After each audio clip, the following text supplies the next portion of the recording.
क्या कह रहा है, यदि कोण ए और कोण बी न्यून कोण हो, कौन सा कोण कह रहा है, न्यून कोण। न्यून कोण होता क्या है, 90 डिग्री से कम, सीधा ऐसे बोलो, न्यून कोण 90 डिग्री से कम होना चाहिए। तो कौन कौन सा कोण ए और कोण बी न्यून कोण हो, ये कह रहा है। तो कोण ए और बी को न्यून कोण बना लेते हैं। अच्छा ये बताओ इसमें कौन सा त्रिभुज बनता है, समकोण त्रिभुज।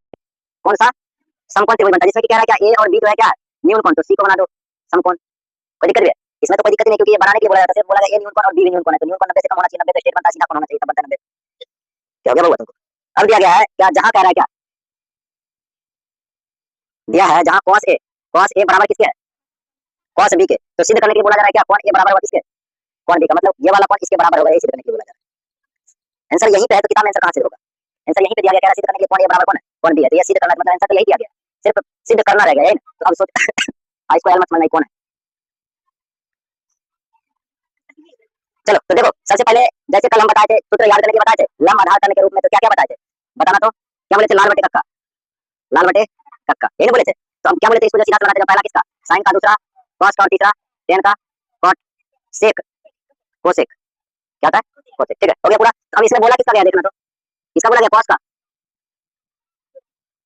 कॉस का बोला गया, तो चलो कॉस थीटा का लिखते हैं, यहाँ से कॉस ए बराबर क्या बोला गया, कॉस बी। अभी देखो किसके किसके लिए बोला गया, थोड़ा सा ये ध्यान रखना। अच्छा कॉस ए बराबर कॉस बी, तो किसके किसके लिए बोला गया, सबसे पहले कॉस ए, मतलब कि कॉस थीटा का सूत्र पहले बता दो क्या था, कॉस का आधार बटे कर्ण, तो आधार बटे कर्ण होता है, तो सबसे पहले लगा देते हैं ए के लिए, कौन ए के लिए, तो ए कहां पे ऊपर, तो आधार कौन हो जाएगा, पास वाला आधार और सामने वाला लंब होता है, ये बताया जाता। तो क्या हो रहा है कि आधार बटे कर्ण, तो आधार कितना हो जाएगा एसी, और कर्ण कौन सा है, बड़ा वाला हमेशा कर्ण ही होता है, तो ए भी हो जाएगा कर्ण, तो कौन ए के लिए कौन सा हो जाएगा, एसी बटे ए बी, कोई दिक्कत भी है। अब बराबर है कह रहा है कॉस बी के, कॉस बी, तो कॉस थीटा का सूत्र क्या होगा, आधार बटे कर्ण, लेकिन बी के लिए बोला जाएगा, तो बी के लिए, अब देखो कौन बी के लिए आधार कौन हो जाएगा, पास वाला आधार और सामने वाला लंब, तो अभी बोला जा रहा है क्या आधार बटे कर्ण, तो आधार यहाँ पे कौन सा है बीसी, है ना, तो लिख दो बीसी, और बटे कर्ण तो सेम वही है ए बी। अच्छा इसमें देखो कुछ दिख रहा है क्या, दोनों का नीचे वाला बराबर है, काट दो कोई दिक्कत भी है। तो बचा क्या एसी बराबर बीसी, तो एसी कहाँ पे, एसी ये वाला और बीसी ये वाला, तो क्या कह रहा है कि कौन ए कहां गया, कौन ए बराबर होगा कौन बी के, अगर मान के चलो एसी का भुजा, यानी कि ये भुजा इस भुजा के बराबर है, तो जब भुजा बराबर है तो उसका कोण भी आपस में बराबर ही होगा, समझ में आई। तो ये भुजा अगर इस भुजा के बराबर है, तो इस कोण का ये वाली भुजा का कोण होगा इसका कोण के भी बराबर है, समझ में आई। तो लिख दो इसलिए कौन ए बराबर कौन बी, देखो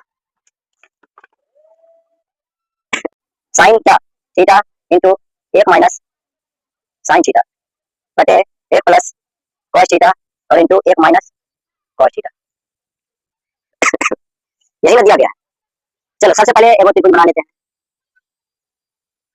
इसमें नामकरण कर देते हैं ए बी और सी का। बोलो क्यों बना लिए, तो क्योंकि देखो इसमें एक कॉट थीटा का मान 7/8 दिया गया, ठीक है। तो पहले एक क्वेश्चन बनाते हैं, फिर दूसरा क्वेश्चन बनाएंगे, इसमें दो क्वेश्चन है, ठीक है, तो एक एक करके दोनों बनाना।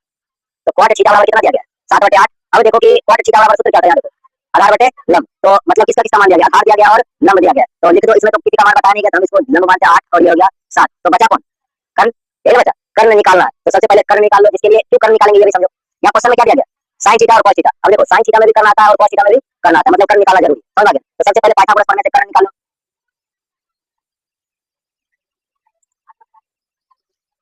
चलो तो पाइथागोरस प्रमेय होता क्या बताना, तो कर्ण बराबर क्या आ जाएगा लंब स्क्वायर प्लस आधार स्क्वायर, मान लगाओ लंब का मान 8 का स्क्वायर प्लस 7 का स्क्वायर, कितना हो जाएगा 64 प्लस 49, जोड़ो कितना होगा 9 4 13 3 1 6 4 10 और 11, और ये किसी का नहीं है ना, किसी का नहीं है, तो लगा दो रूट 113। तो कर्ण का मान कितना गया रूट 113। तो अब डायरेक्ट सूत्र पे लगाना है और बना देना। अगर सिंपल सा देखो तो थोड़ा सा एक नंबर में देखो, अगर हम इसको ए और इसको बी मानते हैं, ठीक है, अभी समझना थोड़ा सा, इसको हम क्या किए, एक को ए मान लिए प्लस है तो प्लस, उसके बाद प्लस लगा दिया, साइन को क्या मान लिया बी, यानी कि ए प्लस बी इंटू ए और बीच में माइनस और ये हो गया बी। तो इस तरह का कहीं सूत्र लिखाया गया था क्या, ए प्लस बी इंटू ए माइनस बी लिखाया गया था, किसका सूत्र होता है बताना, ए स्क्वायर माइनस बी स्क्वायर होता है, प्लस का नहीं होता। हाँ समझ में आई कि नहीं, तो क्या होता है किसका सूत्र होता है ए स्क्वायर माइनस बी स्क्वायर, और नीचे भी देखो तो नीचे सेम भी वैसा ही है, ए प्लस बी इंटू ए माइनस बी, समझ में आ गया। तो कहीं ना कहीं अगर ये दोनों फॉर्म लिखे तो पहला वाला मान जो है उसका स्क्वायर, फिर बीच में माइनस और दूसरा वाला मान जो है उसका स्क्वायर, ये हुआ अलग कुछ तो नहीं हुआ, बस इतना हुआ। तो हम क्या इसको इस तरह से लिख सकते हैं, ए का स्क्वायर और माइनस साइन थीटा का स्क्वायर लिख सकते हैं, कोई दिक्कत भी है, समझ में आया। अभी कौन सा सूत्र के कारण बना ये वाला, तो यहाँ पे अगर नहीं समझ में आए तो हिंट कर देते हैं, ए स्क्वायर माइनस बी स्क्वायर का सूत्र होता है, समझ में आया कि नहीं। अब बटे लगा हुआ है, बटे लगा दो, ये भी सेम वैसे ही है, तो यहाँ भी क्या लिख सकते हैं, ए का स्क्वायर और माइनस cos थीटा का स्क्वायर, कोई दिक्कत भी है, समझ में आ गया। चलो तो अब यहाँ से बनाना शुरू करें, इतना में आ जाना चाहिए वैसे। चलो देखो एक का स्क्वायर एक ही होगा, एक और माइनस है तो माइनस साइन थीटा का स्क्वायर है, तो साइन थीटा बराबर सूत्र क्या होता है, लंब आधार कर्ण के रूप में लंब बटे कर्ण, तो हम यहाँ स्क्वायर को छोड़ देते हैं, ठीक है, सीधा मान लगा देते हैं लंब, तो लंब का मान कितना 8 और बटे कर्ण, कर्ण का मान कितना यही ना, और इसका स्क्वायर का साइन का स्क्वायर का डायरेक्ट इसके ऊपर स्क्वायर लगा, कोई दिक्कत नहीं है। और बड़ा वाला बटे है, अब नीचे एक का स्क्वायर एक ही हो जाएगा, फिर माइनस है और cos स्क्वायर, cos का क्या होता है आधार बटे कर्ण, तो आधार कितना 7 और बटे कर्ण कितना, और देखो यहाँ पे cos का भी स्क्वायर है तो इसके मान का भी स्क्वायर कर देते हैं, क्या हो जाएगा 1 का स्क्वायर 1 8 का स्क्वायर 64 बटे रूट 113 का स्क्वायर, क्या हो जाएगा स्क्वायर से मतलब दोगुना हुआ, दोगुना करेंगे तो दोगुना रूट का होगा, इसका वर्गमूल 113 ही आएगा, तो यानी कि स्क्वायर से रूट क्या होगा कट जाएगा, तो बचा कैसे 113 अब बटे में 1 बड़ा, इसलिए अब बड़ा वाला बटे, फिर नीचे भी से वैसे 7 का स्क्वायर कितना हो जाएगा 49 और बटे रूट 113 का स्क्वायर करेंगे तो 113 ही बचेगा, कोई दिक्कत नहीं है। अभी यहाँ से तो सब कुछ समझ में आ रहा है क्या होगा, इनका घटाओ बना दो, ऊपर वाला का पहले 1 और 113 का उत्तर कितना आएगा 113, अब 1 से लगाओ ऊपर वाला में 1 से गुणा कर दो 113 माइनस 64, कोई दिक्कत नहीं है। अब बड़ा वाला बटे, अब नीचे भी सेम वैसे ही हो जाएगा 113 और माइनस 49, घटा तो कितना बचता है, घटा जल्दी से 64 में 6 जोड़ो कितना होगा 70, 70 उधर जोड़ दो 43, 43 कितना हो जाता है, ऊपर वाला तो अगर ऊपर वाला 49 बटे नीचे वाला 64 बचेगा, घटा दो यहाँ भी क्या जाएगा 64 बटे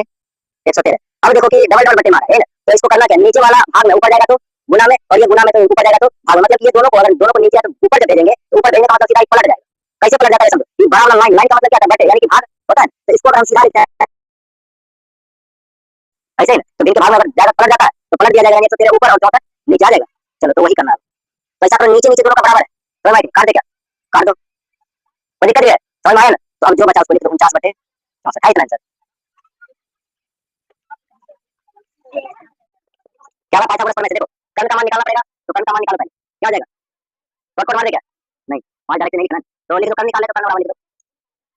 कर्ण बराबर क्या हो जाएगा लंब स्क्वायर प्लस आधार स्क्वायर, डायरेक्ट 5 दे दे, लंब का मान कितना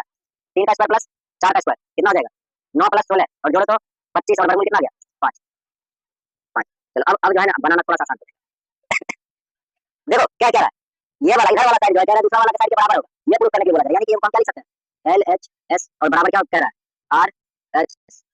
यानी लेफ्ट हैंड साइड बराबर किसका होगा राइट हैंड साइड के, तो एक एक करके हम दोनों तरफ से चलेंगे और लास्ट में देखेंगे दोनों का मान बराबर है कि नहीं, चलो तो पहले चलते हैं एल एच एस से, एल एच एस, तो एल एच एस से चलो तो क्या 1 प्लस माइनस माइनस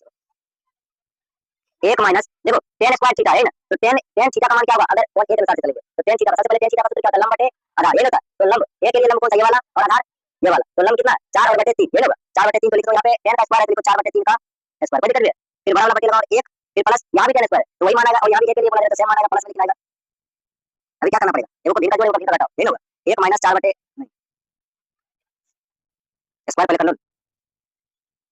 1 प्लस 16 बटे 9 और बटे में 1 लगाओ कितना आएगा लघुत्तम 9 और 9 माइनस 16 बड़ा वाला बटे लगाओ और यहाँ भी सेम वैसे हो जाएगा 9 और 9 प्लस 16, 9 प्लस 16 कितना आएगा घटाओ तो माइनस 7 बटे 9 और बड़ा वाला बटे यहाँ 25 बटे 9, नीचे नीचे काट दो तो जो बचा उसको लिख दो माइनस 7 बटे 25, देखो मान आया। अब दूसरा वाला भी निकाल कर देखते हैं दूसरा कितना आता है, अब यहाँ चलो फिर आर एच एस से मतलब राइट साइड पे चल रहा है तो राइट साइड से चलना होगा, यहाँ क्या देखो cos स्क्वायर ए और माइनस sin स्क्वायर ए, तो cos थीटा का सूत्र क्या होता है ए के लिए बोला जा रहा है, दोनों में ए के लिए बोला जा रहा है, तो cos थीटा का सूत्र क्या होता है, cos थीटा आधार बटे कर्ण, तो ए के लिए आधार ये वाला और कर्ण तो दिया ही है, तो कितना जाएगा 5 बटे 3 वही 3 बटे 5, 3 बटे 5 का स्क्वायर माइनस साइन, साइन के लिए क्या था साइन के लिए लंब बटे कर्ण, तो लंब कितना ए के लिए 4 और बटे कर्ण 5 कितना जाएगा 3 का स्क्वायर 9 बटे 25 है ना, और माइनस 16 बटे 25, अब देखो नीचे नीचे तो यहाँ भी सेम है, लघुत्तम निकलेगा तो वही आएगा, कुछ होता नहीं कितना हो गया, और 16 में से 9 घटाओ कितना हो जाएगा माइनस में 7 क्योंकि 16 है बड़ा, अच्छा तो लोने का लघुत्तम निकाल दो ये लो 25, अब कितना देगा 9 माइनस 16, अब घटा दो कितना बचेगा माइनस 7 बटे 25, देखो यार देखो ये एलएचएस का मान माइनस 7 बटे 25 और आरएचएस का मान भी माइनस 7 बटे 25 दोनों बराबर है, लिख दो यहाँ पे एल एस बराबर आरएचएस, देखो मारेंगे देंगे करते उससे रहेगी बार बार,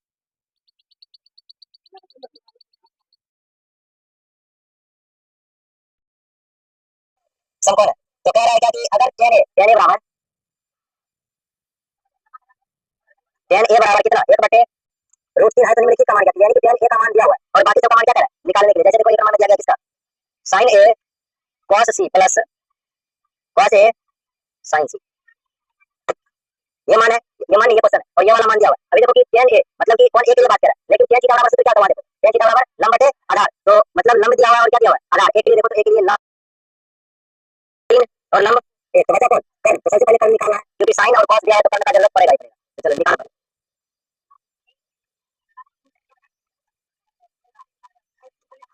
क्या जाएगा कर्ण बराबर लंब स्क्वायर प्लस आधार स्क्वायर, मान लगाओ तो लंब का मान कितना 1 और प्लस आधार का मान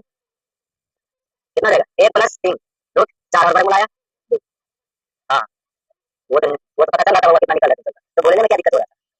हाँ बोले जो सबसे सुना था पूरा क्लास से सुना, चलो तो कितना मान आया कर्ण का 2, तो अब डायरेक्ट देखो एक नंबर के अनुसार से बनाओ। क्या कह रहा है? sin a cos c। अच्छा क्वेश्चन नहीं लिखते हैं, डायरेक्ट आंसर करो। एक नंबर देखो सबसे पहले sin a और b का देखो पूछा है कोई चीज नया मतलब क्या होगा बोला तो देखो sin a के लिए sin थीटा का सूत्र क्या होता है? थीटा का लंब बटे कर्ण। तो लंब कितना a के लिए लंब होता है 1 और कर्ण 2 यानी क्या हो जाएगा मान 1/2 फिर गुना cos c तो cos थीटा का सूत्र पहले देखो आधार बटे कर्ण तो c के लिए आधार कौन सा हो जाएगा 1 और कर्ण 2 तो गुना क्या जाएगा 1/2 और फिर बीच में प्लस। अब यहाँ cos a मतलब कि cos a के लिए तो cos थीटा का सूत्र क्या होता है आधार बटे कर्ण तो आधार कितना होगा a के लिए आधार पास वाला और कर्ण कितना 2 तो क्या जाएगा √3/2 और फिर गुना गुना sin c के लिए sin थीटा का सूत्र क्या होता है लंब बटे कर्ण तो c के लिए c के लिए लंब सामने वाला कितना जाएगा √3 और कर्ण 2 √3/2 देखो थीटा गुना है करने वाला साइन ऊपर नीचे करता है तो ऊपर गुना करो 1 और नीचे गुना करो तो 4 फिर प्लस √3 गुना √3 तो कितना जाएगा 3 √9 का वर्गमूल 3 आएगा √3 गुना √3 √9 का वर्गमूल 3 तो 2 गुना 2 करो तो 4। अभी देखो नीचे वाला सेम बराबर है इनका जोड़ बन जाएगा कितना मतलब 4 ऊपर वाला में 4 से 1 और प्लस 3 तो कितना जाएगा 4/4 काट दो तो 1 a आंसर आ गया। अब इसमें 2 नंबर का क्वेश्चन दिया हुआ है रुक जा 2 नंबर का क्वेश्चन दिया हुआ 2 नंबर में क्या कह रहा है 2 नंबर में कह रहा है cos c minus sin a sin c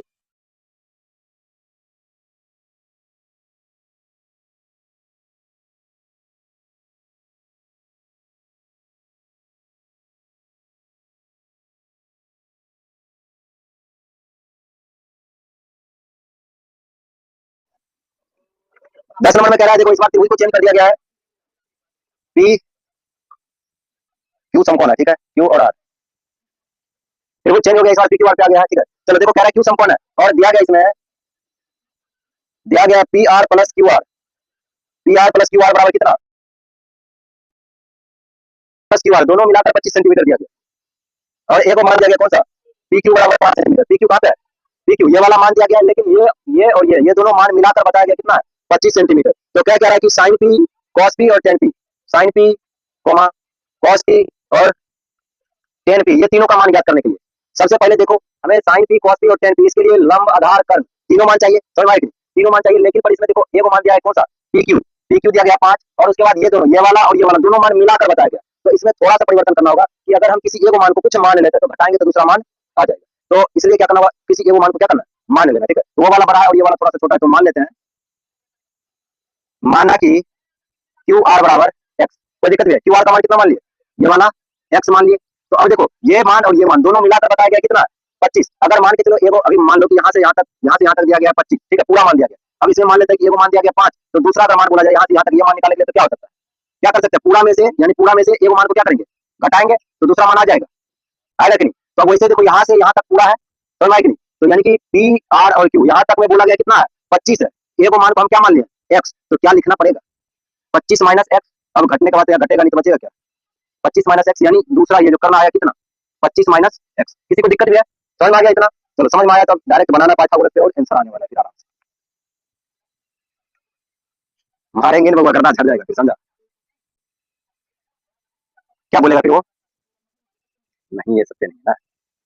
दिमाग बढ़िया लगाती है तुम सब चाहिए रावण का डायलॉग कहाँ से सीख लिया रील देख देख कर। चलो देखो क्या था अभी किसका इसमें देखो कि डायरेक्ट सबका मान लगाना समझ में आएगी सबका मान तो क्या जाएगा कर्ण स्क्वायर बराबर लगाओ डायरेक्ट कर्ण स्क्वायर बराबर क्या जाएगा लंब स्क्वायर प्लस आधार स्क्वायर 25 माइनस एक्स का लंब का मान 5 का स्क्वायर फिर प्लस आधार का मान एक्स का स्क्वायर। इसको अगर देखो एगो को ए और एगो को बी तो ए माइनस बी का होल स्क्वायर हो जाएगा ए माइनस बी का होल स्क्वायर तो क्या है माइनस बी का होल स्क्वायर 25 का स्क्वायर फिर प्लस एक्स का स्क्वायर माइनस 2 गुना 25 गुना एक्स कोई दिक्कत भी है। अब उसके बाद फिर बराबर है तो बराबर 5 का स्क्वायर 25 फिर प्लस एक्स का स्क्वायर 25 का स्क्वायर कितना होगा 625 फिर प्लस एक्स स्क्वायर गुना करो तो माइनस 50 एक्स बराबर 25 और प्लस एक्स स्क्वायर ये एक्स स्क्वायर इधर प्लस में ये एक्स स्क्वायर इधर प्लस में दोनों एक साइड इधर उधर कर दो क्या खत्म हो जाएगा क्या तो बचा क्या फिर यहाँ 625 इधर प्लस में 25 इधर आएगा तो माइनस में तो ऐसा करो 625 को इधर से उधर ले दो यहाँ बचा क्या माइनस 50 एक्स बराबर 25 और माइनस 625 घटाओ तो कितना बचता है माइनस 600 50 इधर गुना में उधर जाएगा भाग में 0 से 0 काट दो तो बचा क्या 6 यहाँ काटो कितना 12 25 60 तो माइनस से माइनस भी कट गया एक्स का मान कितना निकला 12 एक्स का मान 12 आ गया। अब बताओ अगर हम इसका मान हम 12 रखे ठीक है तो दूसरा मान कितना हो जाएगा 25 में से 12 घटा दो कितना देगा यानी कि 25 में से 12 घटाओ कितना बचेगा 13 तो ये वाला मान कितना आ गया 13 कोई दिक्कत भी है समझ में आया सबको। चलो अब जब मान आ गया तो डायरेक्ट ये जो बोला गया उसको भी निकाल दो। पहला क्या बोला गया साइन पी तो लिखो साइन पी बराबर क्या जाएगा साइन पी का मान अब पी के लिए साइन थीटा बराबर सूत्र क्या था लंब बटे कर्ण तो पी के लिए लंब ये और कर्ण ये तो क्या जाएगा 12/13 एक आंसर। अब दूसरा cos p आधार बटे कर्ण, पी के लिए आधार 5 वाला और कर्ण 5/13। दूसरा टेन पी तो टेन थीटा के लिए क्या हो जाएगा, टेन थीटा के लिए क्या होता है, लंब बटे आधार, तो पी के लिए लंब ये और आधार ये, तो क्या 12/5। कुछ है समझ में आ रहा है कि क्वेश्चन सब एक ही जैसा शब्द